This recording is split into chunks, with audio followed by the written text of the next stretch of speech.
Bom dia, bom dia! Sejam todos muito bem-vindos a mais uma live sobre cérebros. E agora nós estamos sempre caminhando muito para o neocórtex. Bom dia, Flavinha. Bom dia, Dai. Bom dia, Ricardo. Muito bom. Hoje nós temos um convidado, o Felipe, o Dr. Felipe. Ele é psiquiatra. Então, muito legal essa oportunidade de nós podermos olhar de um outro ponto de vista. Então, nós trabalhamos com técnicas psicoemocionais. E até onde nós conseguimos estar entendendo a evolução do nosso tratamento e entender aonde ele se encaixa nesse contexto como um todo. Então, essa oportunidade de nós podemos falar com um psiquiatra é muito fantástica, é muito proveitosa. Então, uma oportunidade bem boa. Legal. E aí nós vamos estar interagindo com todo esse pensamento. Aí, a galera entrando. Fechou. Essential Média. Aí, tá entrando já.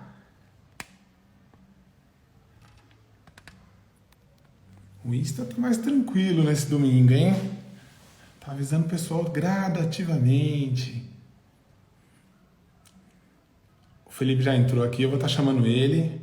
Bom dia, Renata. Bom dia, Sabrina. Bom dia, Karina. Bem-vindas, Lígia. Muito bom, muito bom. Vamos lá. Chamando ele aqui. Ah, sim, bom dia. Aí, acho que tá entrando já aqui.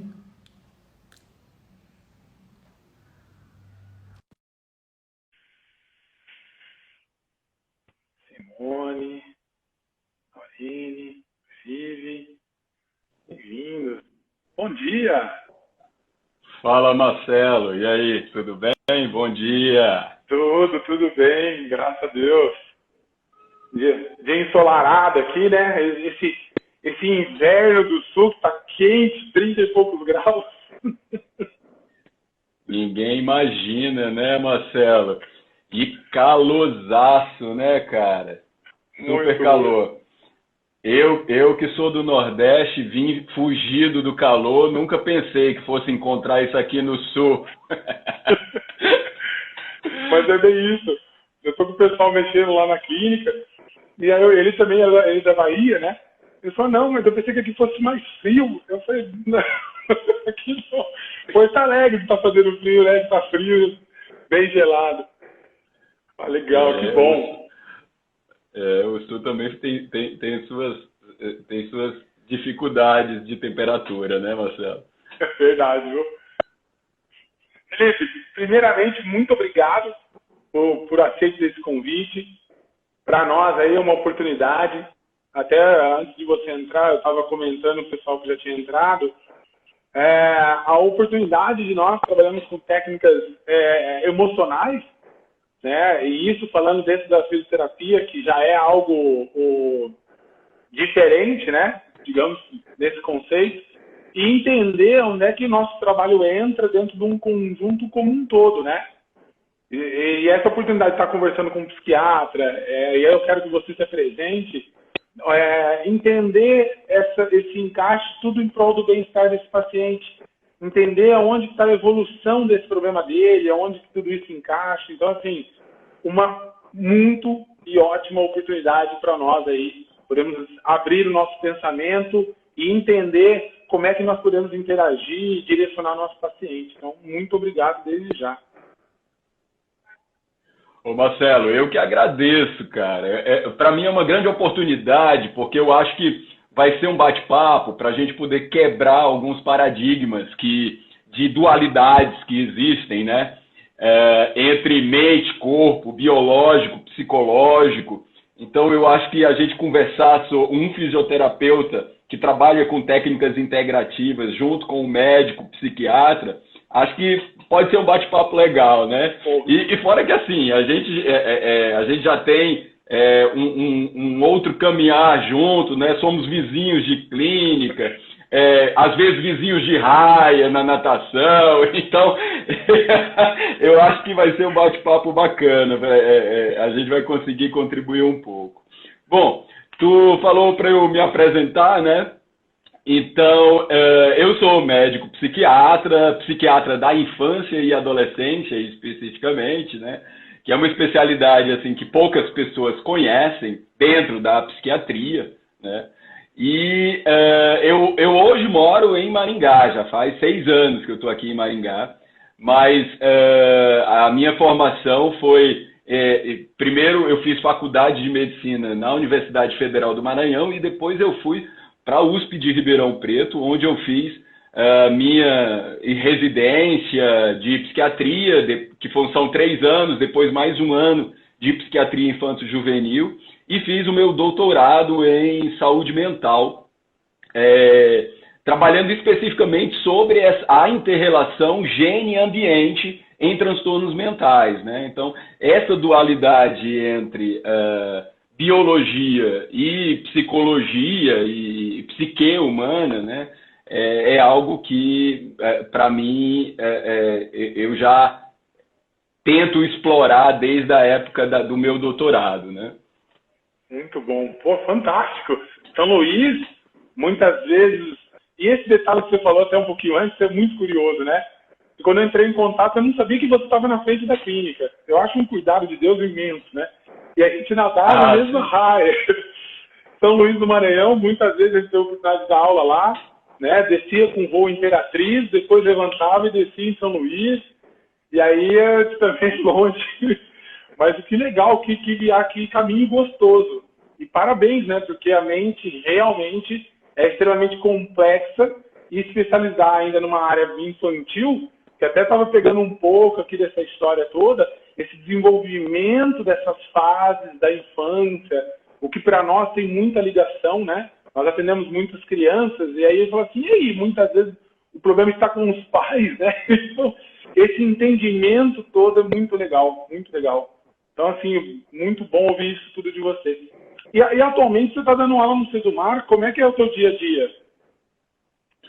Então, eu sou atualmente professor e coordenador da psiquiatria lá dentro da Unicesumar, né? Que é uma universidade, hoje em dia é um centro de graduação nas áreas de saúde muito forte aqui no sul do Brasil, né? E dentro da medicina a gente tem um dos cursos que tem... Na semana passada teve a live com a professora Solange, que é diretora, né, do nosso curso de medicina e da área de saúde, de uma forma geral. Então, a graduação em medicina é muito forte lá dentro, né? É um dos centros que mais tem alunos em medicina hoje em dia se formando, né? E é um currículo que valoriza extremamente essa questão da saúde mental dentro do currículo médico, sabe, Marcelo? Então, nos últimos anos, dentro da medicina, assim, aumentou-se a importância da saúde mental em torno de 200%, sabe? Legal. Por conta do vislumbre que o próprio Ministério da Educação e da Saúde percebem que a carreira de saúde, de uma forma geral, precisa muito do olhar para a psique humana, né? Então, dentro dos cursos de saúde, de uma forma geral, tem sido algo muito aprimorado, né? Desejado. Isso é fantástico, né? Porque sai com outro pensamento, com outra intervenção por consequência, né? Felipe, me explica um pouco para nós, porque assim, qual é a nossa realidade? Nós trabalhamos com a técnica de microfisioterapia, nós trabalhamos com memória emocional, né? Nós entendemos até da parte de princípio da fisioterapia. Se for ver de uma fisioterapia tradicional, nós passamos 10, 20, 30 sessões com o paciente. Então, meio que está embutido dentro desse conceito, desse relacionamento com o paciente, um relacionamento extra. É quase que inevitável disso a criação de um pensamento de quando ele vai vir com uma dor maior e dentro de um tratamento já era para ele estar melhor. Quando você está batendo um papo com o paciente durante a sessão, você descobre que ele teve um estresse, por exemplo, dentro de casa. Mas o que esse do ponto da fisioterapia, que é essa percepção, mas também eu falo que entra um pouco dessa falta de conhecimento. Eu queria que você apresentasse o que é a psiquiatria, né? E como é que entra essa psiquiatria infanto-juvenil, né? Por quê? O básico da coisa, eu estou tratando um paciente, qual é um insight, de repente, com esse entendimento que eu posso ter, que eu tenho que sugerir para ele ir e um médico, e um psiquiatra que trabalha na linha infanto-juvenil, então que é já um olhar um pouco mais detalhado, um olhar um pouco mais diferenciado. Marcelo, a psiquiatria infanto-juvenil é uma especialidade mais ou menos recente, tem menos de 100 anos, assim, em termos acadêmicos, a psiquiatria infanto-juvenil. Né? Aqui no Brasil, ainda mais recente ainda. Né? Mas ela veio muito da ideia de que, da percepção de que a maior parte dos transtornos mentais do adulto tem origem já ainda na infância, né? Em dificuldades que acontecem ao longo da infância. Né? Se você for pensar nos adultos, metade dos adultos que têm transtornos mentais na vida adulta, até 15 anos, já tinham algum tipo de transtorno mental. Né? E isso não foi olhado. Né? Então, aquela ideia comum de que assim, é criança não sofre, criança não tem problema, é uma ideia que cada vez tem caído mais por terra. Né? Para você ter noção, cerca de 50% dos jovens até 21 anos já preencheram em algum momento, da infância até os 21 anos, algum critério para um transtorno mental. E quando eu falo transtorno, não é dificuldades emocionais simples. É algo que transtorna, que impacta a vida desse jovem, ou na escola, ou na família, ou no lazer, em diversos aspectos. Né? Então, isso é a psiquiatria da infância. É olhar para aquele jovem que está precisando ali, naquele momento, de algo, para isso não ter consequências e uma coisa ali levando a outra, e a outra, e a outra, e o transtorno mental e ficando cada vez mais grave, sabe? Entendi, perfeito. Entendi. É muito legal ouvir isso, porque é a mesma forma que nós pensamos, né? Inclusive tem aquele livro, Biologia da Crença, ele fala dessa crença que é constituída muitas vezes na infância. E um exemplo que nós damos em aula, falou assim, essa criança ouviu sempre que não era capaz, que não poderia, e o pai falava, seu burro, você não consegue fazer nada certo. E qual é a programação que isso vai repercutir na fase adulta? Porque se nós estamos falando de um desenvolvimento infantil, meu pai, por exemplo, tem um doutorado em desenvolvimento infantil do 0 aos 5 anos dentro da educação física. Né? Nós estamos falando de movimento, desenvolvimento corporal. E aí ele percebeu, ele fez o Brunin Sozerest, que é um teste, que exatamente percebe que existe uma falta de controle motor fino. Ou seja, eu posso ter uma alteração mental que vai repercutir num controle motor fino, alcance muito grande. E aí quando você entende que isso pode ser uma repercussão desses traumas de infância, muda tudo essa abordagem. Né? Por quê? Porque eu acho que a gente não fica tampando talvez um buraco tão superficial. O que você acha? Ô Marcelo, cara, esse exemplo que tu falou do doutorado, dessa questão da educação, olhado na educação física, né? E aí a gente pode extrapolar para a fisioterapia, para a microfisioterapia, que é algo que eu acho que é a prática de vocês, da maior parte de vocês que estão aí na live. Isso leva a gente a pensar naquela questão da dualidade mente-corpo. Né? Até hoje ninguém consegue dividir até onde vai a mente e até onde vai o corpo. Né? Assim, porque um interfere no outro e o outro interfere em um. Né? Então, eu costumo dizer assim, olha, é muito difícil você olhar alguém que tem uma alteração no corpo sem ter uma alteração na mente.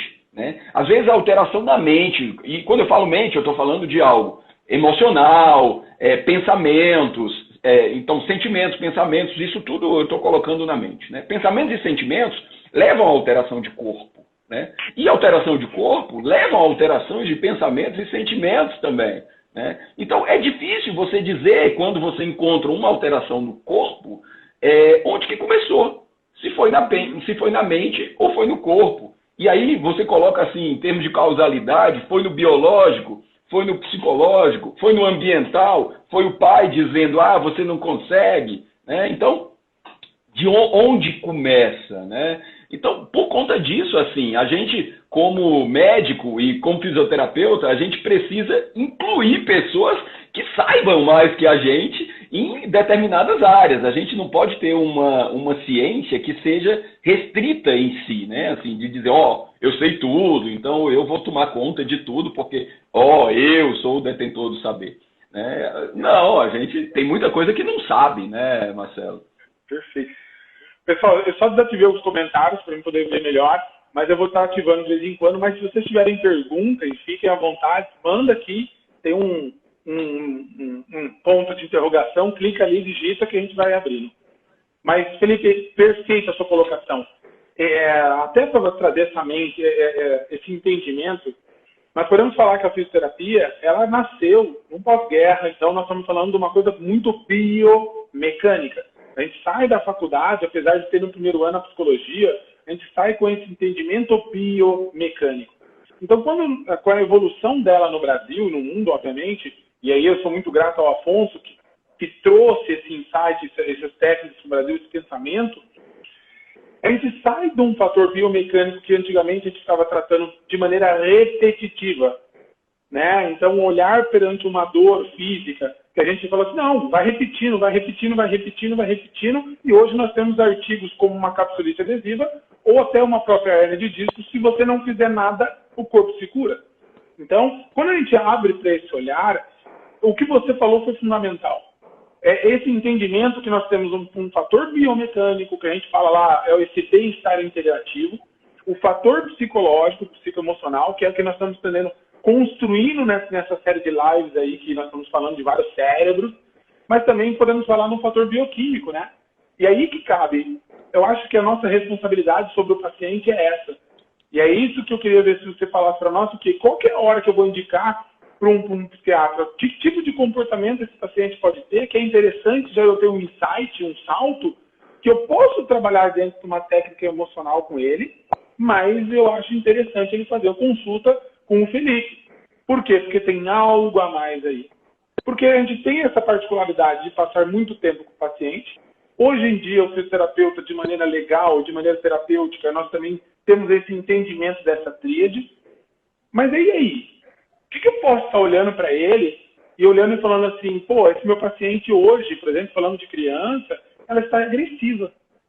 Nós sabemos, né? Nós sabemos que a agressividade, por exemplo, de uma criança, pelo menos lá em casa, eu falo que tem algo errado no ambiente. Mas e numa clínica? O que a pessoa que pode estar nos assistindo, ou um nutricionista, né, vai olhar para aquilo e falar, tem algo a mais. Cara, Marcelo, tu vai falando as coisas, me dá vontade de comentar sobre tudo que tu tá falando, cara. É que nem eu aqui, eu vou mostrar as 3 lives aqui, vamos montar um congresso, isso aí é um campo meio inexplorado, Felipe. Isso aí, para mim, está sendo um prazer imenso, assim, trazer insights e entendimento num campo que as pessoas, estou falando do fisioterapeuta só, tá? Ele não tem uma direção. Ele quer ajudar, mas muitas vezes fica ali, eu vou dar conta, mas não vou dar conta. Calma. Você pode entender ali o salto. E ótimo, lidando com um profissional que nem você, que está com a mente aberta, é outro nível ainda. Marcelo, eu vou tentar te responder, mas depois eu quero te fazer uma provocação também, cara. Bom, assim, o que eu vejo assim, é que a criança ela tem que ter redes de apoio, né? A criança é um ser vulnerável, né? E que está ali filogeneticamente se desenvolvendo, e ele vai se desenvolver se tiver um ambiente suportivo. Né? Perfeito. E quando olhar, então a tua pergunta é, quando saber que precisa fazer um encaminhamento para algum psiquiatra da infância e adolescência? Quando você percebe que a rede de suporte daquela criança não está sendo suficiente. Né? E quando eu falo de rede de suporte, se um microfisioterapeuta já está fazendo o cuidado, ele já pertence à rede de suporte. dessa criança, né? Então, quando você começa a perceber que as coisas não vão caminhando adequadamente, é interessante ir fazer um encaminhamento para um psiquiatra da infância e adolescência.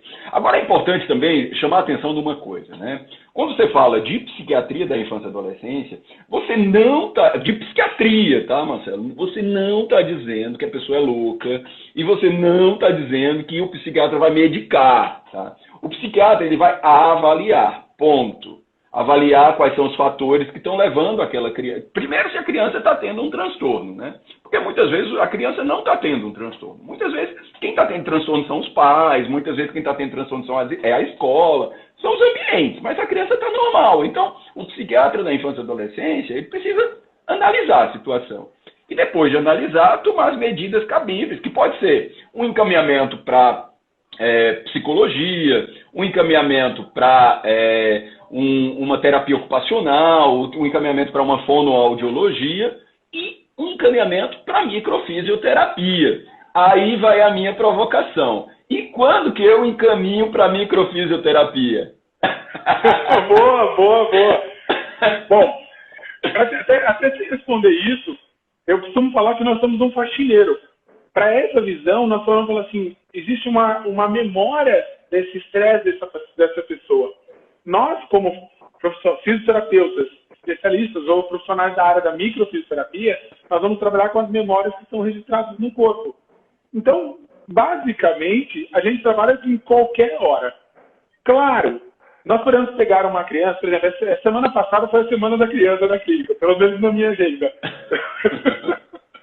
Estava repleto de criança, desde aquele de 3 meses até o de 8 anos.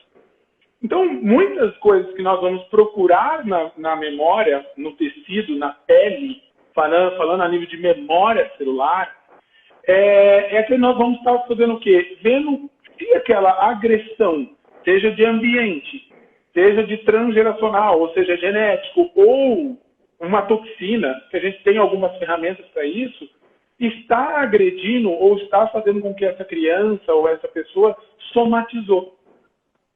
Aí, se a derme, se nosso movimento, se a nossa palpação sobre a epiderme, que vem do sistema nervoso do ectoderma, está bloqueada, nós sabemos que tem algo que não está funcionando bem. Só que dentro do nosso conceito, nós vamos ver onde é que ele bloqueou. Na derme, ao nível do umbigo, por exemplo, é o nível do estômago. Então, essa criança pode ter somatizado no estômago? Sim. Ou ela pode estar tendo um comportamento sobre o hipotálamo, uma mudança de humor. Então, depende da fisiologia de cada estágio corporal, cada nível, cada órgão. Então, qual que é a hora de indicar? Aí eu posso ter o mesmo pensamento que o teu, a hora que você já fez uma intervenção e aquilo não fluiu como deveria. Inclusive, os psicólogos que nos encaminham, eles falam assim, depois que ele fez a sessão de microfisioterapia, parece que o tratamento deslanchou. Mas aí eu falo, pô, que legal, que gostoso ouvir isso. Por quê? Porque nós não entramos na data, na data do evento. Nós entendemos que aquilo desorganizou o corpo, ele está somatizado, o corpo não deu conta de resolver, mas eu não entrei para explorar o evento. Vamos conversar sobre esse evento, vamos explanar. Isso é papel do psicólogo. Então, é legal isso quando o tratamento não está indo. Então, os psicólogos, muitas vezes, eles fazem isso. Deveria estar indo na sequência, mas parece que está faltando algo. Vai lá, faz tal coisa. Então, por isso que eu te falei, é um campo muito inexplorado. Então, cara, eu acho que é uma coisa bacana que a gente antes dessa live estava conversando sobre evidências científicas de tudo isso e o Marcelo me comentando sobre a necessidade de ter estudo para mostrar o que a gente vê muito assim, né? Porque já tem vários estudos, né? Mas isso daí é um campo de estudo, né? Quando indicar. Tu sabe que eu vejo, é mais ou menos isso que os psicólogos te colocam, mas eu vejo que tem perfis de paciente que não gostam da abordagem psicoterapêutica através da fala, muitas vezes.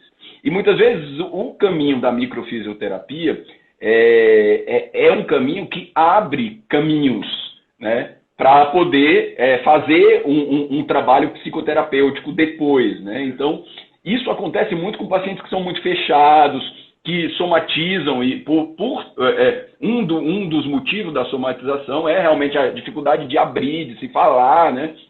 De conversar, de expor sentimentos e de entender sentimentos, né? Então, eu vejo que esse perfil de paciente é um perfil muito adequado para o encaminhamento para microfisioterapia, porque eu acho que abre-se um caminho nisso daí, né? E quando você fala de criança, né, tem muitas crianças que elas também já estão cansadas dessa história de fazer psicoterapia, né? Assim, que elas não conseguem engrenar do ponto de vista psicoterapêutico, né? Assim, então, eu vejo também essas indicações parecidas, sabe, Marcelo? Muito show. É isso. É isso. Muitas vezes, dentro da própria clínica, a pessoa, por exemplo, nós temos uma franquia de coluna dentro da clínica, a pessoa vem procurar. Só que nós fazemos todos os testes biomecânicos, os testes de irritação do nervo, e fizemos, vamos fazer tal manobra. Por mais que um artigo científico comprove que se você fizer aquela manobra, liberação daquele nervo, daquele músculo, você vai ter 60% da média de acerto. Tudo bem. Você faz a manobra, você fez todo o protocolo que sugeriram, mas o paciente não melhorou. E aí que é interessante, como a gente passa um tempo com o paciente, fala, olha, existe fator emocional. E aí nós temos as medidas disso, né? Nós temos alguns questionários de estresse que nos proporcionam hoje, com a maturidade, intervir com o paciente, falando assim, olha, você pode estar falando que você não está estressado, mas o seu questionário, sim. Então, a pergunta que nós fazemos, qual é a porcentagem do seu problema, seja ele uma dor, uma limitação, uma sensação de incapacidade que é emocional, e qual que é uma porcentagem que é bioquímica, ou é química, inflamatória, etc. Então, nós temos questionários dentro da clínica que a gente consegue criar esses parâmetros. Então, nós vamos colocar dentro de um tratamento dele exatamente uma sessão, por exemplo, da microfisioterapia.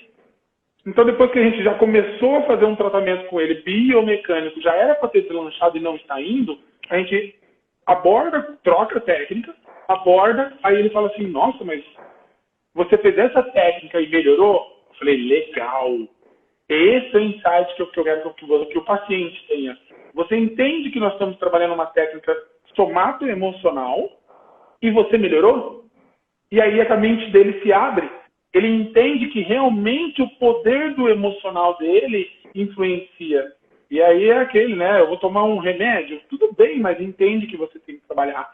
E aí entra nessa troca. Então, é exatamente quando a gente vai entender que uma criança não está andando bem. Porque, por exemplo, nós vamos trabalhar 2, 3 sessões dentro da micro. Já é suficiente para o problema que o paciente nos procura. Se não está andando, esse é o insight que eu queria saber para falar, opa, vamos encaminhar ali? Tem um questionário de ambiente lá, de qualidade de vida, que eu posso ver que tem coisa extra, né, dentro de casa, por exemplo, que eu vou ter que encaminhar. Por quê, Felipe? Porque antigamente, pelo menos no conceito que nós tínhamos, era algo gritante. E eu acho que esse conceito é muito forte hoje, né? O que é? É uma mancha que a criança vem escondida atrás da costela. Parece, eu acho que alguém espancou essa criança. É uma higiene. Existe tudo isso. Mas eu acho que tem algo mais sutil, escondido, que a gente pode encaminhar e dar esse entendimento que você falou. Né? É entender essa abordagem do psiquiatra que vai entender esse aquário, vai olhar como um todo e, se necessário, vai medicar quando for necessário. Sim. Eu acho que assim, tu tá falando desse viés de causalidade dos transtornos mentais. Eu falo dos transtornos mentais, mas na verdade, na medicina como um todo, né, Marcelo, existe o papel do biológico, do psicológico e do ambiental, né? Não tem como dizer que, por exemplo, uma pessoa que pega Covid não tem um papel de todos esses 3 aspectos. Não é só o vírus, né? É também a exposição, é também eu não usar a máscara. Isso daí é psico e ambiental, né? Tem a ver com as 2 coisas, as 3 coisas. Uma interfere na outra, né? Então, nos transtornos mentais, isso é muito mais evidente, o papel do psicológico e do biológico, né? É interessante que, assim, a psiquiatria, a genética dos comportamentos evoluiu bastante, né? Assim, tentando analisar o papel dos genes e da hereditariedade nos transtornos mentais e nos comportamentos humanos. E até hoje, a maior conclusão e a conclusão mais generalizada de todas é que a maior parte dos transtornos mentais, o papel genético, e aí eu falo gene, porque gene vai moderar proteínas que vai modelar neurotransmissores, né? Então, o papel do biológico é quase sempre menor do que 50% nos transtornos mentais. O que isso tem de conclusão? De que o psicológico e o ambiental são os mais importantes dentro dos transtornos mentais e dos comportamentos, né? Então, não adianta a gente ficar, hoje ainda, com a evolução da ciência, não adianta a gente ficar focando no biológico,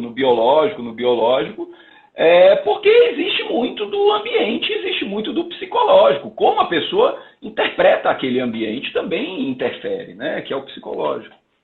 Perfeito. Tem duas perguntas aqui que eu já vou passar para você, mas é isso que você falou, tem muito sentido, né? Eu vi vários artigos que eles pegam gênios e separam, né? E um cresce em um ambiente, outro cresce do outro. E aí, por que deu, né? Mas cadê essa história? Então tem vários artigos que colocam, na pior das hipóteses, coloca a pulga atrás da orelha para exatamente intrigar esse ambiente, né? O que nós falamos na clínica é o que, olha, tudo bem, eu vou pegar o paciente, eu vou dar uma faxinada nele, mas eu vou devolver ele para o aquário sujo. E esse aquário, como é que é? Como é que tá? E aí ele volta para um ambiente agressivo, coagido ali, né? E ele volta a reativar aquilo tudo. Então é bem, bem legal. Deixa eu pegar as duas perguntas. Sobre essa questão dos artigos de gêmeos, Marcelo, deixa eu só complementar uma coisa aí. Por favor. É uma das formas de estudar a genética do comportamento, né, Marcelo? E assim, é interessante que esses artigos, eles olham, por exemplo, sobre a herdabilidade da substância, da espessura da substância cinzenta cerebral, né? E percebe-se que a herdabilidade diminui com o aumento da idade. Ou seja, quanto mais velho é a pessoa, mais ela vai fugindo da herança do gene. Por quê? Porque o ambiente e o psicológico vão interferindo ali naquele meio, né? Isso daí, a gente está falando de uma ciência que é dentro da psiquiatria infanto-juvenil, que é a psiquiatria desenvolvimental, né? O ser humano é um ser que a gente precisa entender o desenvolvimento como ontogenético, né? Então, existe ali o gene, mas existem outras influências ali interferindo no desenvolvimento. O que veio você falou isso, veio na minha mente, assim, então eu posso estar mudando a geração, 4 gerações. Se isso, eu estou mudando esse ambiente, gera uma mudança de comportamento, se eu pegar 4 gerações depois, eu posso estar realmente quebrando o que era dito genético, né? Isso é genético, não tem nada para fazer. Sim. Vive com o seu problema aí que não tem solução. Legal isso. Do ponto de vista protetivo, você está falando. Mas isso é muito visto do ponto de vista de agressivo, né? Por exemplo, maus tratos na infância, né? Muda com formação neuronal, genética, né? E mudando com formação genética, isso daí é mostrado em vários artigos, né? Assim, que vão falar sobre a epigenética, né? Mudando com formação genética, acabam transcrevendo mais ou menos proteínas reguladoras de neurotransmissores, né? Então, isso daí já é visto pela ciência. Que legal. Excelente exemplo. Obrigado. Felipe, tem duas perguntas aqui, ó. Primeira, o que seria um transtorno da escola? O que seria o transtorno da escola? É uma escola por exemplo, isso é muito visto, né? É uma escola demasiadamente punitiva, uma escola demasiadamente exigente, uma escola que coloca, que não respeita a individualidade das crianças, né? Isso é transtorno da escola. Nesses momentos a gente precisa intervir não com a criança, mas com a equipe psicopedagógica ou com os pais dizendo, dando uma dica para que eles saiam daquela escola. Boa dica, boa dica. Mas isso, Felipe, a próxima pergunta é sobre Rivotril, né? Mas eu queria até falar um pouco antes, que é o uso abusivo de Rivotril que eles fizeram a pergunta. Mas isso exatamente exige o que a gente enfrenta muito na clínica, esse olhar dos pais, né? Porque não adianta estar ali com a pessoa, mas e o pai? O pai é offline, né? O pai é offline total. Então, assim, não vejo problema nenhum. Não, eu fui educado na chincha, meu filho tem que ser educado na chincha.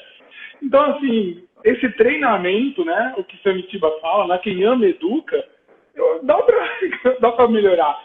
Mas é um transtorno que muitas vezes também é o que você falou. Eu acho melhor a gente encaminhar para 2, 3 profissionais e ele ter alguma dica, uma hora vai cair a ficha que ele também tem que olhar para dentro de si, né?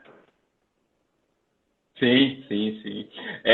Tu falou aí do papel dos pais, né, Marcelo? E nós dois somos pais, né? Pais que, pelo que eu te acompanho também, pais participativos na educação, né?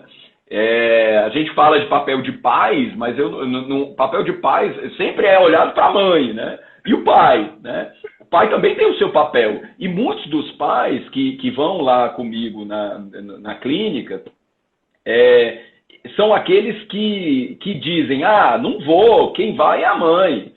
Quem cuida de saúde é mãe, não é pai, né? O que pai tem a ver com isso? E é interessante que a primeira consulta com crianças, eu já peço para a minha secretária chamar os pais, né? Pai e mãe, juntos. E muitas vezes eu me deparo com um pai que não vai, e aí eu pergunto, por que o pai não está aqui? E ela se assusta com a minha pergunta, né? Como se o pai não necessitasse estar ali, né? E isso eu já anoto assim, conduta, depois da primeira consulta. Insistir na presença do pai. Boa. Não, mas é excelente. Ontem eu estava assistindo uma aula, a minha esposa saiu para fazer uma entrega lá, e a minha pequena de 6 anos, que está fazendo 7, falei, o papai vai assistir uma aula, mas depois nós brincamos. Ela ficou do meu lado durante a aula, tinha começado já 1h30, basicamente. Aí eu olhei para aquilo e falei, deixa eu entender o que isso está querendo me dizer. Eu estou em cima de você aí, traduzindo a linguagem dela, que ela não falou. Eu estou em cima de você, ao você terminar, você vai brincar comigo. Depois. Não pode. Não pode. Depois, realmente eu estou esperando, realmente eu anseio pela sua presença. E aí, automaticamente, tem uma série de mensagens, que é isso que eu quero transmitir, uma série de mensagens embutidas em cima de um comportamento simples, só estava eu e ela em casa, que ela estava ali brincando com as bonecas. E olha que curioso, Felipe, isso é um resultado final do produto, né? Eu acho que dá para conversar bem mais profundo, mas assim, aí eu peguei as bonecas dela, e aí eu troquei a cabecinha. Uma era uma aventureira, uma heroína, e a outra era a Barbie. Eu peguei, troquei e falei assim, agora a Barbie virou Ladybug. Ela, como assim? Isso pode? Ué, por que não? Então, olha que legal, essa construção desse pensamento, que às vezes estava limitado dentro de uma crença dela, que podia, eu falei, não, pode brincar, agora eu posso criar, eu posso gerar um novo. E ela, ela já abriu a mente dela, já tocou o braço, a perna, já pegou a roupa da outra, já misturou com a Frozen. Eu falei, caramba, eu nem tinha dado bola para isso, que ela nunca tinha feito essas trocas. Então, assim, boa. São coisas que abrem possibilidades, né, Marcelo? Eu vou pegar esse teu exemplo, se tu me permite, para responder a pergunta do Rivotril. Boa, manda ver. Digamos que, então, essa criança hipotética, agora eu vou tirar da tua filha, essa criança, ela fica do lado do seu papai, esperando o seu papai para ele brincar com ela. E o seu papai não percebe que ela está ansiando por uma brincadeira, e depois da aula ele vai assistir outra aula, ou vai trabalhar, ou não vai brincar do jeito que tu brincou com a tua filha, né? E aí essa criança começa a ficar frustrada por esse papai, né? Poxa, o meu papai disse que eu iria brincar depois, que nós iríamos brincar, eu estou assim ansiando, meu papai passou a semana toda trabalhando, e agora que eu tenho tempo, ele tem um tempo para brincar comigo, ele não brincou e ele me prometeu que ia brincar. Isso é muito frustrante para uma criança. E também acaba gerando uma outra crença. Olha, eu não tenho adultos que sejam suportivos a mim. Eu não tenho um ambiente que me escute, né? Que aceite que eu quero brincar, né? E que me dê um espaço para mim. Essa criança começa a desenvolver transtornos mentais e pode desenvolver um transtorno de ansiedade. E aí a criança começa com um transtorno de ansiedade. É muito comum no transtorno de ansiedade a criança começar a ter dores pelo corpo. Dores abdominais, dores de cabeça, dores nos membros, né? E queixas, reclamações, vai para a escola, não consegue ficar na escola. E aí, diante de toda essa situação, a mãe resolve levar no psiquiatra infanto-juvenil. Se o psiquiatra não tem uma visão, isso daí, na verdade, não acontece, né? Porque o psiquiatra, quando é psiquiatra formado, ele tem essa visão, né? Precisa ter essa visão do ambiente, né? Então, se a gente, por estar cansado, por não olhar esse caso específico, não olha para esse ambiente, a gente pode, por exemplo, prescrever um Rivotril para essa criança. E esse Rivotril, ele vai dar conta durante um tempo. Só que o ambiente continuará sendo mantido, continuará sendo um agressor para essa criança. Alimentando aquele ciclo. E daqui a pouco o Rivotril não vai funcionar. E a dose tem que ser aumentada, e a potência medicamentosa de Rivotril passa-se para outras medicações, polifarmácia, e aí vai. Então, assim, olhar para os transtornos mentais com um viés biológico, psicológico e ambiental é você prevenir excesso de medicação e medicação dada de uma forma inadequada. Pô, que legal. As perguntas estão aumentando aqui, Felipe. Que bom. Eu vou pegar na sua área aqui. Eu não sei se dá para você ver aí, mas eu vou tentar aumentar aqui. Em relação à criança que sofre abuso sexual, ela tem alguma chance de superar totalmente esse trauma? Deixa eu ver se eu não consigo mais... Tirar. Eu vi. Eu estou vendo a mensagem. Ô Marcelo... superar o trauma totalmente, de tornarem adultos saudáveis de maneira emocional? Ô Flávio, o que lascou nessa tua pergunta foi o totalmente. Porque totalmente o abuso sexual é um trauma assim incomensurável. A dor que leva, psíquica, é muito difícil, né? Então, assim, é possível superar. Sim, é possível superar. E é possível amenizar a dor, sim, mas precisa de um olhar, né, para isso. Legal. Agora entra todo esse conceito que você falou, né? Ambiente. Porque nesse contexto que você falou é exatamente esse ciclo, né? Tudo em volta. Nós temos que estar um cuidado. A criação do primeiro homem da vida de uma mulher é o pai. O relacionamento, qual é o tipo de relacionamento? Então, tudo isso que pode estar retroalimentando, além de que você possa ter acesso a inúmeras técnicas que podem te ajudar, né? Boa. Sim. Aqui tem um elogio. Parabéns pela discussão. É muito satisfatório ter um colega da profissão olhar humanizado, Dr. Felipe. Parabéns, Felipe. Raquel Santana. A Raquel é psiquiatra infanto-juvenil. Que nossa legal. Colega. Tô. Felipe, quando você fala assim, esse ambiente que estresse que está ali, eu percebo que tem várias idades, né? E vocês acabam levando em conta também cada idade de acordo com o seu problema. Dentro da psiquiatria, eu vi que exemplo do 0 aos 3 anos, depois nós temos ali dos 4 aos 5, 6 aos 12. Tudo isso, essa alteração, por exemplo, vamos jogar na prática. Nós temos questionários, o que eu costumo falar, e eu estou apanhando daqui do comentário que eu não consigo desativar.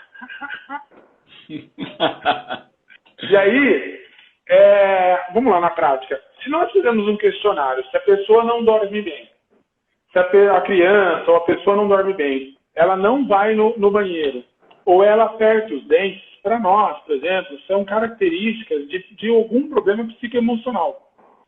Exemplo, apertar dentes. O que tem de literatura, apertamento dentário, de ser um estresse emocional, ou alguns artigos mostram ter um parasita, um verme a nível de intestino. Ponto. O sistema nervoso autônomo, nós fizemos uma live aí com o Dr. Marco, que falou sobre o sistema nervoso autônomo, falou de coerência, e o intestino está ligado diretamente também, a gente falou com o Murilo Pereira. Ou seja, se você está constipado, você vai ter exatamente uma simpaticotonia que não vai permitir a mobilidade intestinal.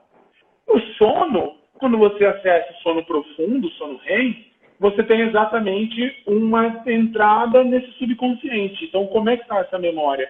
Né? O que está ali que não te deixa dormir com um sono bom? Você tem esse olhar? Como é que funciona? Eu não entendi muito bem, Marcelo. Eu posso refazer.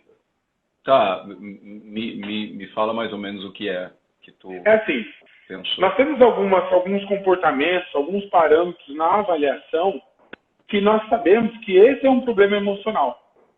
Né? Então nós vamos jogar isso dentro da criança, do adulto, baseado na idade dela, que altera. Mas, por exemplo, se a gente fala de uma criança de 0 a 3 anos que não dorme bem, nós temos um olhar muitas vezes que é o ambiente que não está permitindo que ela durma bem. Entendeu? Às vezes não é tanto somente uma memória, uma somatização sobre ela.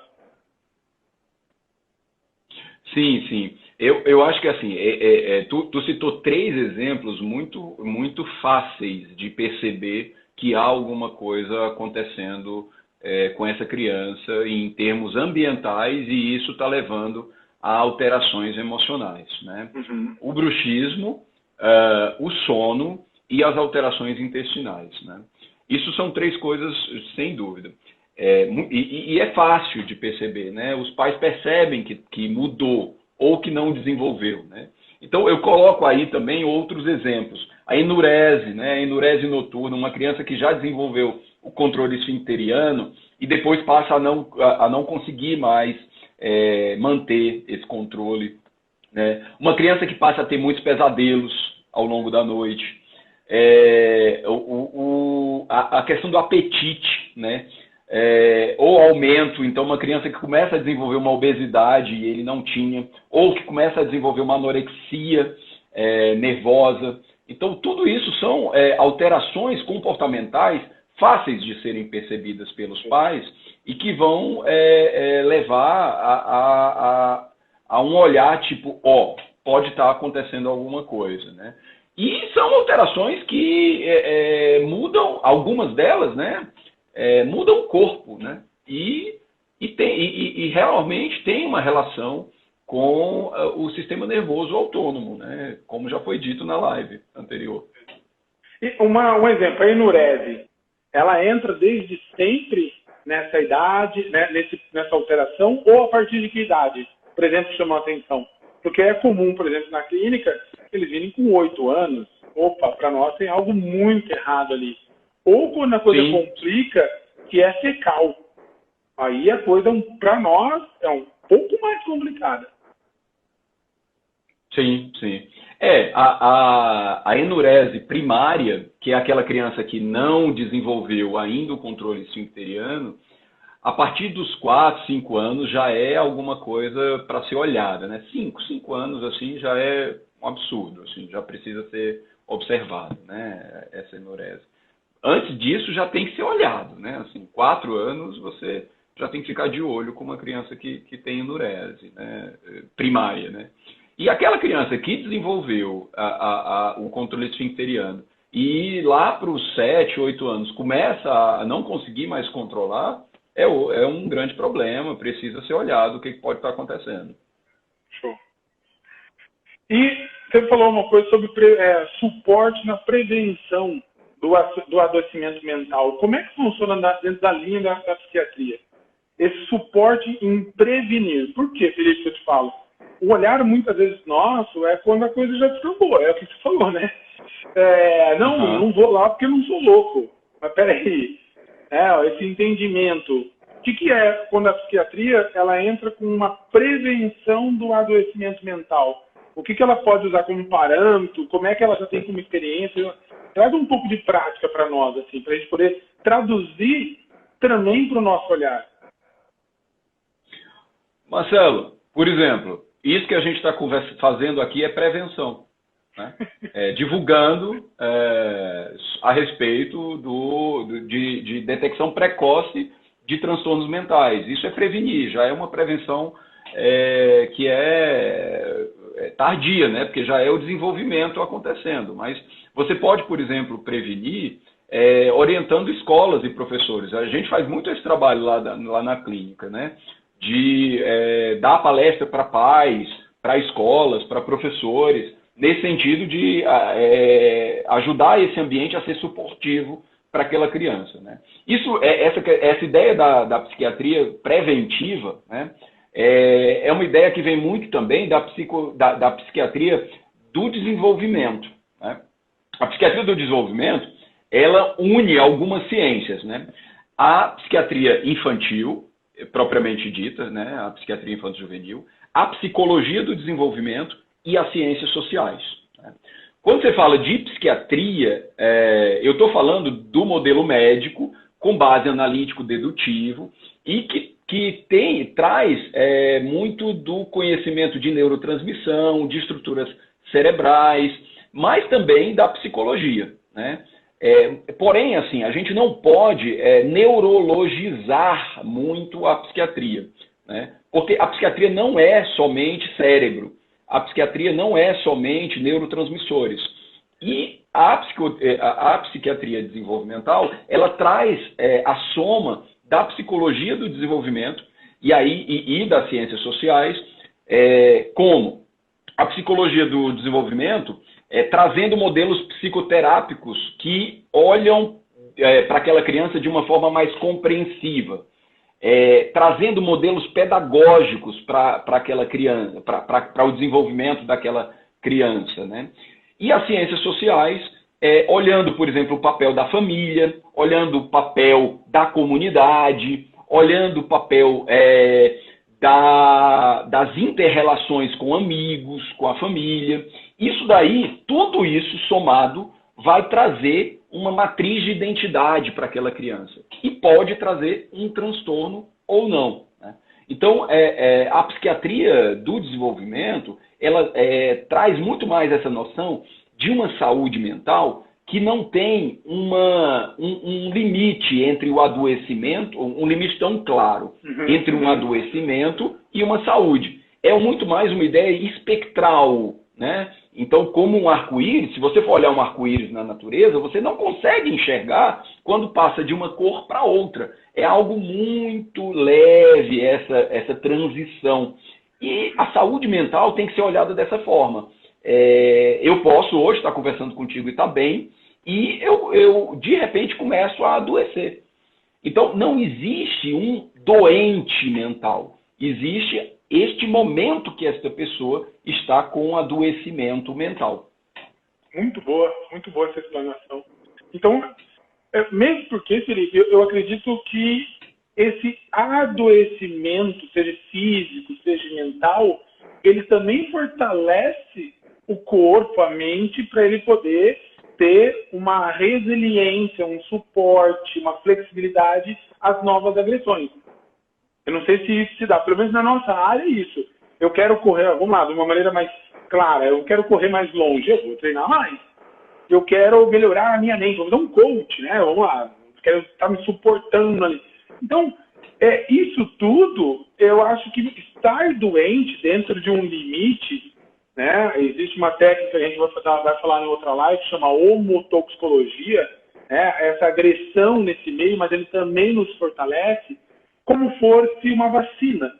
Eu pego aquele agente morto para que desenvolva o meu sistema imunológico, identifique aquilo e me fortaleça, vamos supor. Então, isso também pode me favorecer um fortalecimento. Seria esse pensamento também? Existe o lado positivo disso tudo? Ou seja, ficar prevenindo demais, cuidando demais, protegendo demais esse ser, essa criança, também vai gerar um lado negativo? Ah, sem dúvida, né? A criança, ela precisa... a gente precisa dar desafios suportáveis para a criança, né? Mas tem que ter desafio, né?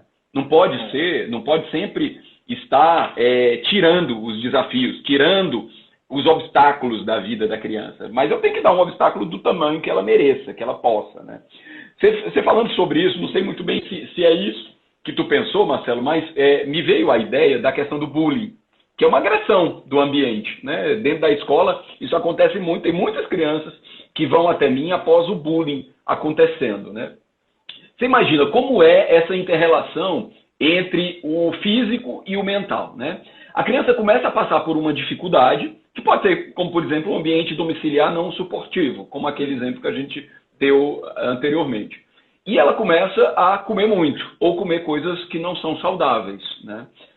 A partir desse comer muito, ela começa a ter obesidade. E aí ela fica com sobrepeso e dentro da escola ela começa a sofrer bullying. Essa criança sem o ambiente suportivo, ela não consegue lidar com essa questão do bullying, porque ela não consegue agir, né, de uma forma assertiva.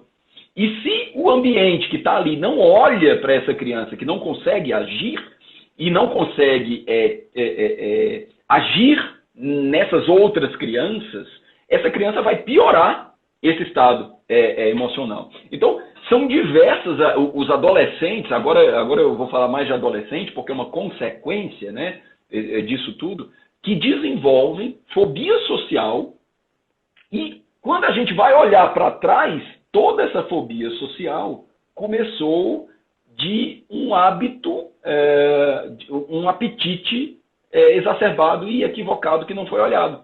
Olha só, como uma coisa vai interferindo na outra. Nós pensamos da mesma forma. Dentro da micro, o fato de você ter um evento agressor não significa que você vai jogar sempre somatização no mesmo lugar. E a sopa é feita muitas vezes com vários temperos, né? Vários temperos, por quê? Porque eu tenho uma somatização do evento vindo de tal perfil, que foi somatizado em tal órgão, e um outro evento com tal órgão. Então, a somatória desses dois vão alterar neurotransmissores, vão alterar comportamento, vão alterar um bom funcionamento, e aí eu vou ter um resultado final, que pode ser uma ansiedade, que pode ser uma anemia. Mas vendo você falar, eu acho que vem assim uma ideia muito assim, não sei se é fora de padrão, né? Infelizmente eu não tinha pensado dessa forma até o momento. Então, se eu pego uma criança, estou trabalhando com ela, fiz o meu trabalho, entendendo que essa criança ou esse adolescente é muito resultado do meio e é um pensamento muito integrativo, Felipe, só um insight aqui. Se estiver acabando aqui, se estiver rodando, eu cancelo e volto e vou te chamar de novo, tá? Ah, na beleza, verdade, tá bom. Eu acho que eu vou fazer isso já, porque vai cortar bem no meio e é mais fácil eu criar essa linha de raciocínio no próximo vídeo. Eu já te chamo aí. Tá, beleza. Tá bom. Vamos chamar aí.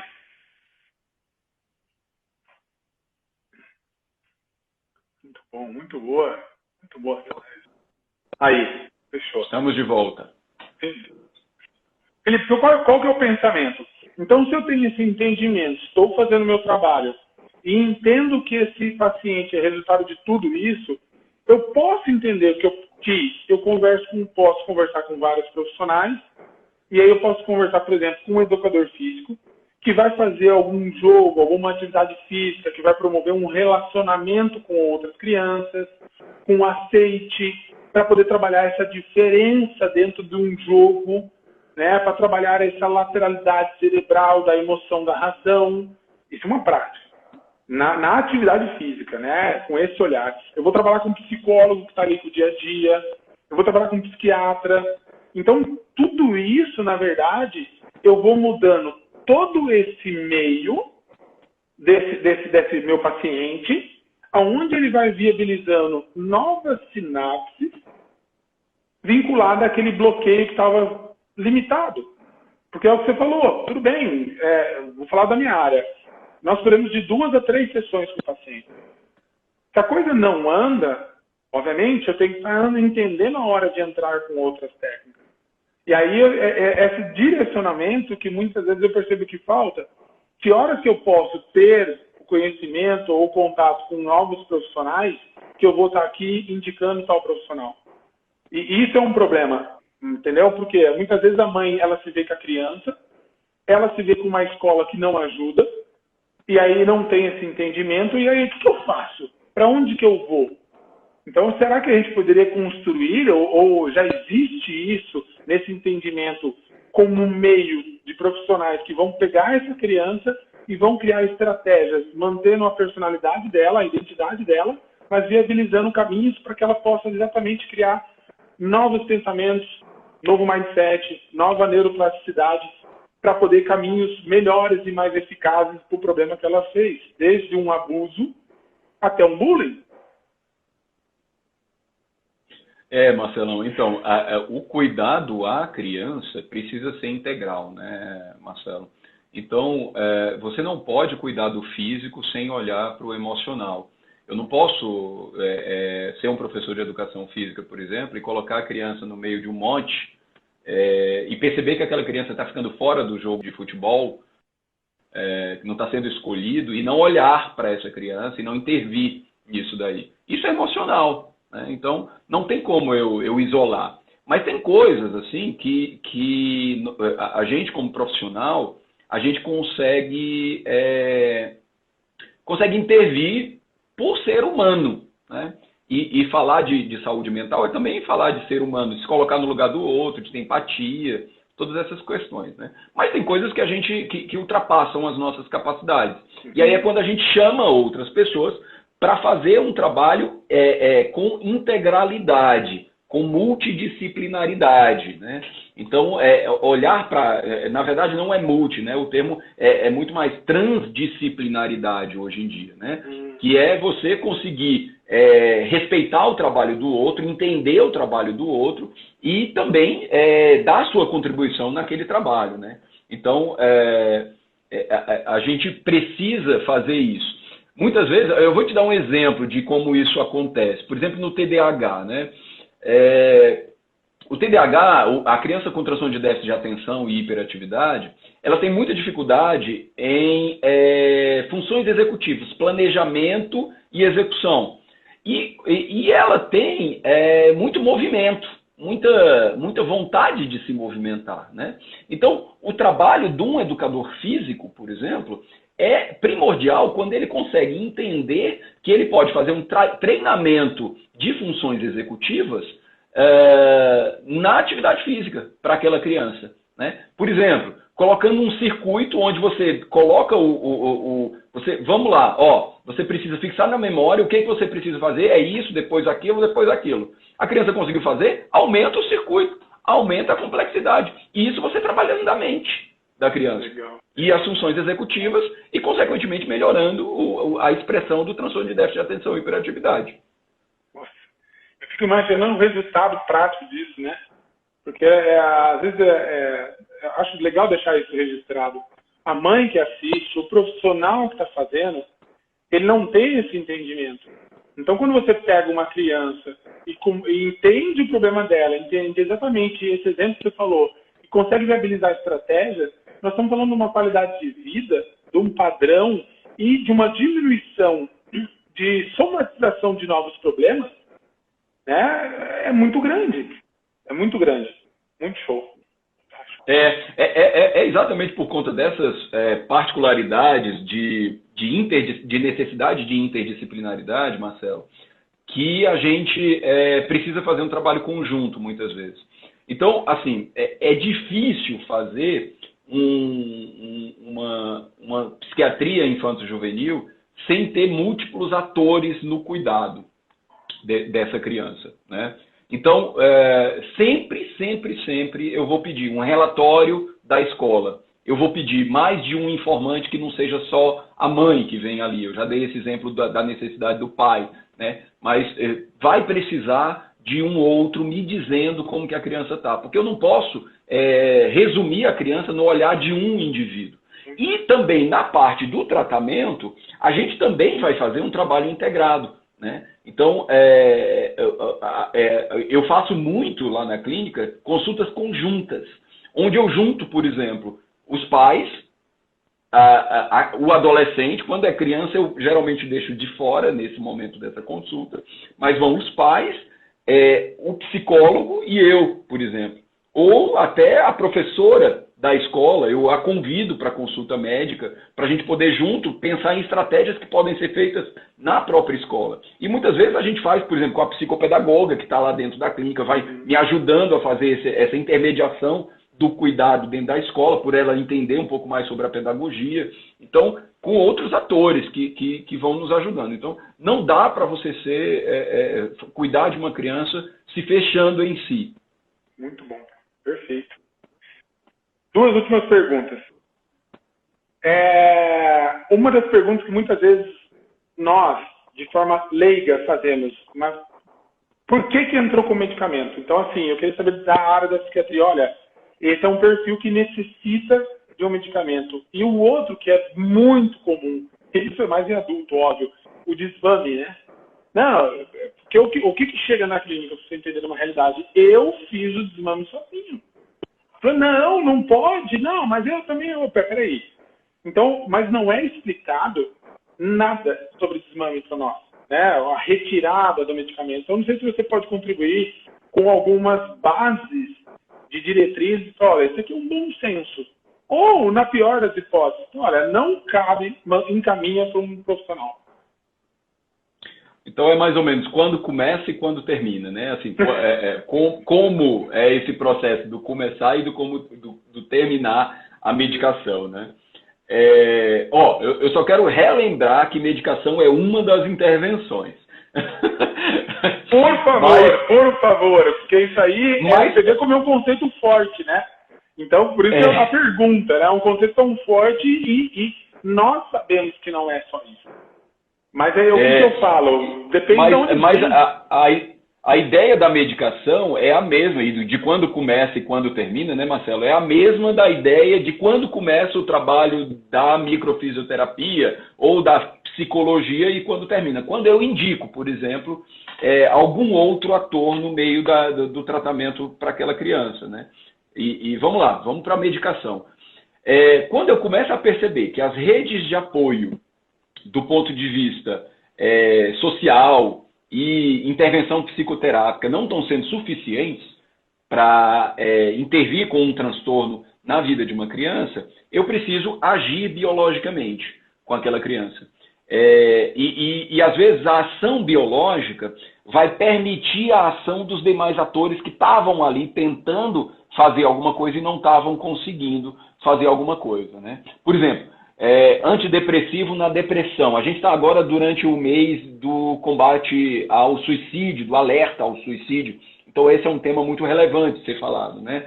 O antidepressivo, ele pode e deve ser utilizado na infância e na adolescência quando a gente percebe que a criança não está tendo recursos para sair daquilo.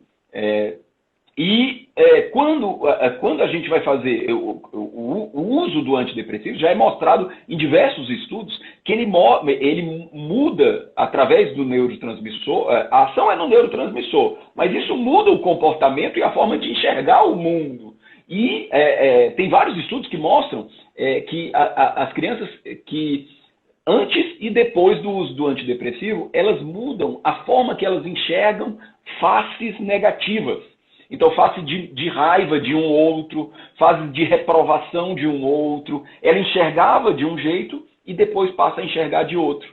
E olha só como isso interfere psicologicamente e acaba podendo interferir na no trabalho de um psicoterapeuta, por exemplo. Né? Então, quando que a gente medica, resumindo, é quando a gente vê que não está andando, ou quando vê que o transtorno é muito grave. Por exemplo, no caso da depressão, quando há uma ideação suicida, é difícil eu tirar o transtorno mental sem o uso de um psicofármaco, porque é algo muito grave que está acontecendo. Perfeito, perfeito. E a outra questão é quando tira, né? Como que faz o desmame, né? Eu acho que assim, com responsabilidade. A gente precisa ir desmamando aos poucos, continuar olhando para todos os ambientes em que a criança está. Eu sempre gosto e acho que vale a pena. Tem um instrumento que chama CEGAS, né? Que é a escala global de avaliação da criança, da saúde mental da criança. Essa escala ela vai avaliar a criança em 5 ambientes. Como que é o comportamento da criança nos 5 ambientes que toda criança deveria estar? Escola, casa, brincar sozinho, brincar com amigos e religião. Como que essa criança se expressa? Se eu estou vendo que naqueles ambientes eu já tenho uma melhora significativa do comportamento das crianças na maior parte desses ambientes, me dá vazão para eu poder fazer a retirada medicamentosa. E eu vou fazendo aos poucos. Agora, isso é fato. Assim, quanto mais eu intervenho multidisciplinarmente, mais me abre possibilidade de eu fazer desmame medicamentoso. Quanto menos eu faço isso, menos me dá essa possibilidade. Perfeito. Eu vou pedir para você, se você puder fazer um post com essa escala, eu vou compartilhar. Por quê, Felipe? Porque isso foi muito legal, isso aí que você falou. Na verdade, o que eu quero deixar como dica, acho que qualquer profissional da área de saúde, né? Então, se você está trabalhando com uma técnica emocional, pelo menos nós, da área da microfisioterapia, entenda então que você tem que ter relatórios na mão, que você pode ter questionários na mão, que você vai abordar exatamente isso que o Felipe falou. O entendimento como é que está a escola, o entendimento de como está a casa, a independência. Então, nós, volto a falar, como um faxineiro, nós também temos a obrigação de direcionar esse paciente. Porque é muito fácil quando você pega o paciente que já está com um suporte. Né? Ele está sendo suportado pelo psiquiatra, em casa, está fazendo toda uma mudança. Mas tem um paciente que chega nu e cru. Ou seja, ele aparece na clínica por causa de uma indicação, porque fez bem para alguém e ele trouxe por lá. Mas não tem suporte nenhum. Lembrando também que nós estamos falando a nível de Brasil. Uma coisa é sul do país, outra coisa são outras regiões. Então, quando você dá esse entendimento, você tem base em questionários que você vai fazer indicações e aí você vai poder dar esse entendimento como um todo no paciente. E isso eu acho que é o grande diferencial. Porque muitas vezes você fazer a técnica pela técnica, por melhor que seja o resultado, e isso, obviamente, nós temos que estar conscientes daquilo que a gente faz, mas esse fora de técnica, você acabou de falar que é um pouco um entendimento um pouco mais complexo. E isso, muitas vezes, eu vejo que falta essa consciência disso tudo. Né? Muito bom, muito bom. Tá falando aqui. É isso aí. Eu vou fazer esse post, então, Marcelo, para poder compartilhar essa escala. É uma escala que é proposta pela própria Organização Mundial da Saúde, sabe? Ele, em vez de olhar o sintoma, ele vai olhar a expressão do problema da criança na vida dela. Então, é algo que nos guia muito, assim. Perfeito, perfeito. Felipe, obrigado. Eu costumo falar que as minhas lives, por mais que você tente fazer de 1 hora, não dá certo. Então, muito obrigado por contribuir por vários detalhes que realmente, no nosso dia a dia, são importantes. Eu acredito que a gente pode explorar muito mais, falar muito mais de ciência, falar muito mais de coisas muito detalhadas, falar de patologias, falar de medicamentos. Eu sei que existe um campo muito grande. Mas, para mim, eu acho que esses campos só podem ser explorados depois que você tem um entendimento do que está acontecendo. E eu acho que a gente pode responder isso. O papel de cada um, o pensamento de cada um, questionários, né, todas essas coisas que você, como profissional de saúde, trabalha a parte mental ou está entrando nesse campo, entenda que a sua responsabilidade é um pouco maior. Se você não sabe, encontra pessoas como o Felipe que tem esse pensamento e pode ajudar, exatamente, que aí vocês vão ver um salto terapêutico grande, ok? Não deixar a mesmice, achar que aquilo é normal dentro de 1, 2 anos e aquilo, é assim, deixa se levar, tá? Então, muita gratidão. Para responder aqui, o pessoal sempre pergunta, a live está gravada, tá no meu IGTV, está sempre gravado lá. E eu deixo você, pode falar aí, se você desejar alguma coisa pro pessoal. Marcelo, eu acho que assim, foi importante a gente ter conversado, porque a gente precisa desmistificar muitas coisas, né? Uma delas é essa desmistificação dentro da dualidade mente e corpo, né? E quando você fala com um fisioterapeuta, você está pensando muito no corpo, mas você está trabalhando com um fisioterapeuta que trabalha com microfisioterapia, que é uma abordagem dentro da fisioterapia que trabalha sobre emoção, né? Então, isso é uma quebra de paradigma. E no momento que a gente começou a conversar sobre essa live, já foi se quebrando esse paradigma. E, por outro lado, é um psiquiatra, né? Que trabalha, no lugar comum, as pessoas pensam no psiquiatra e pensam na medicação e pensam na loucura. Então, hoje a gente quebrou nessa live alguns desses paradigmas. Não é loucura, não é medicação. E agora a gente falou também sobre a psiquiatria da infância e adolescência. E criança tem transtorno mental? Tem, e só tem, e tem muito transtorno mental. E precisa ser olhado. Então, eu acho que foi uma live importante para a gente poder quebrar alguns paradigmas e começar um bate-papo. Eu estou, assim, super disponível para sempre que a gente puder conversar sobre essas questões. Para mim, me agrada muito poder falar e crescer. Após tu ter feito o convite, eu abri muito os olhos para a microfisioterapia e você não sabe o tanto de pacientes que eu, dentro das minhas consultas, percebi que fez ou faz microfisioterapia e que já tem benefícios em relação a isso. Então, muito obrigado a todo o público que assistiu a gente e que assistirá depois no IGTV. Eu agradeço extremamente. Eu que agradeço. É muito satisfatório ouvir tudo isso aí. É muito gostoso mesmo. O pessoal vai falar, marca mais uma, eu estou pedindo outra live já com você. Muito bom. Pessoal, Deus abençoe sua família. Eu sei que você mora, você é vizinho da Jaque Guinosa. Então, eu sou vizinha, então, que legal, que gostoso. Então, assim, pessoal, obrigado por nos acompanhar. Obrigado por estar junto com a gente. Vocês fazem parte exatamente dessas quebras, dessas faltas de pontes. Vocês entendem que esse potencial é feito a nível nacional. Então, isso aí vai reverberando. E é assim que nós mudamos o nosso meio. É assim que nós podemos fazer a diferença. O Felipe não vai cobrir o território nacional todo. Eu também não. Então, assim, façam. Agora vocês têm esse entendimento. Agora vocês já têm uma informação a mais. Mudem. Vão atrás. A cada região de cada um que está assistindo aí é uma região diferente, tem uma particularidade. E se você for um desbravador, parabéns. É isso que o presente que Deus te deu. Faça a diferença.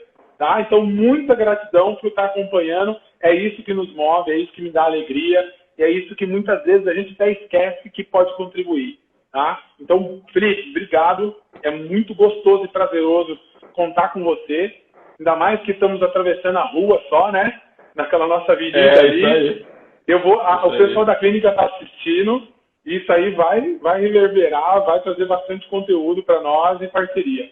Tá bom? Muito obrigado. Maravilha. Um abração, Marcelo. Um abraço a todos, gente. Até mais. Um abraço, gente. Tchau, tchau. Bom domingo.